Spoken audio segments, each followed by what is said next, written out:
waaw final poids lourd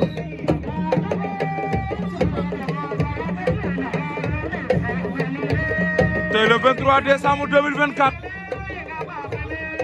fii ci Ngassakhas une finale qui s'oppose entre Kor Marie Ngane le poulain de Babou Ngane moog Cheikh Dione bu Ngoundiane Cheikh Dione moo gën a rajaxe Ndios woon demi-finale Kor Marie gën a daaw bu Ngoloñ ñoom ñaar ñoo taxaw noonu finale ale ñëw finale ten felero yenga ma afrel ndeysaan aki malaka sob ke cuni no geew yaaga ndaanaan ke woy cambaal ke woy a ngeenu finale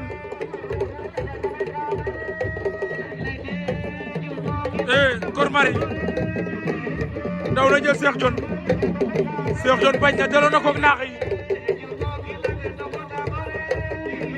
Kor Marie Ngane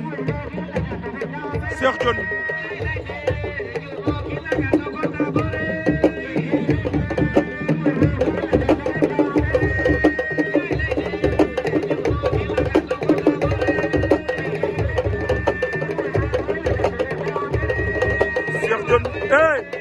Kor Marie daw na jël ko mu soroxal ko dafa diis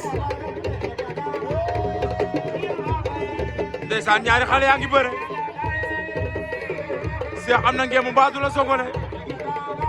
waaye mooy tuma rikamu Kor Marie bi waaw waaw arbitre waaw waaw jeex na Cheikh Dione daan na Kor Marie Ngane daanaat ko kon Cheikh Dione Ngoundiane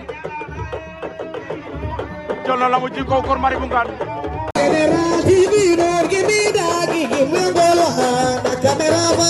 General TV, don't give me